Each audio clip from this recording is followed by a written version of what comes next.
Hey guys, what is up? Welcome back to our channel. It's HOURR channel. Once again, it's me, your bearded bro, QuickSilver 15, back with another video. And today we'll be reviewing a new show from Netflix, and we will try to see if it rightfully should be called a saga.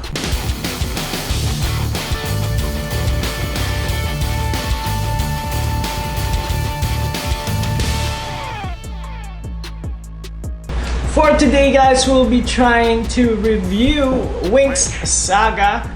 Okay, so it's Netflix's attempt to reimagine, to reboot Winx Club. Yes, you got that right, the animated show from Nickelodeon years ago. So yeah, now let's get down to the gritty details. So first off, we have Bloom, of course, the star of the series, played by Abigail Cohen. Of course, she also played Dorcas from The Chilling Adventures of Sabrina, if there are any Sabrina fans watching this. And definitely my second favorite weird sister. So in this show, she plays a teenager as well, who's sort of trying to learn and develop her fairy bending powers, of course, and trying to discover why she has these powers in the first place, having been born from two human parents. That she has been recruited by the headmistress of Alfea for the school of fairies and magicry of some sort. Sounds familiar. Where she meets the rest of the Winx Club. The rest of the Winx Club, we have Stella, Aisha, Tara, and Musa. So in the original Winx Club, we have a fairy named Flora, and her place as a earth-bending fairy has been replaced by a new character called Tara. And she is only referenced as being an aunt of Tara, so she's still part of this world, but giving way to, I guess, trying to incorporate a different trope for the character. So they made a completely new character to take her place. So the Winx Club is set to fight against these monsters called the Burned Ones, and maybe some other unknown threat for this season, this particular season. We do not know all the details yet, but there are definitely some interesting twists and turns to the story, a lot of gray area as well, so you're not really clear on who's good or evil as far as we know in the story. So I guess we'll have to wait for season 2 to figure out who the big bad guy is, if there is a big bad guy, or maybe if it's someone we've already seen. We'll just have to wait and find out. So with Abigail Cohen having come from Sabrina, The Chilling Adventures of Sabrina, we might do a bit of a comparison, since they are both both shows are both essentially a coming of age story with magic and friendship, of course, but Winx Saga is minus the devil in that regard.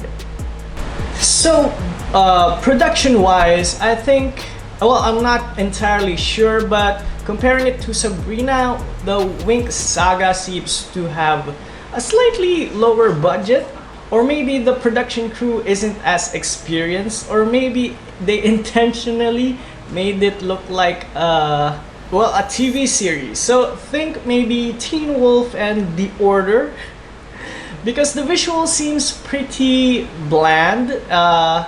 It's not super immersive, and it makes the universe seem again a bit bland, and the characters do sometimes feel a bit flat and underdeveloped, at least so far. So the story seems intriguing enough, and it does have some twists and turns that kept us intrigued until the very last episode. So the graphics and the way they used magic in this series, for me it's fine.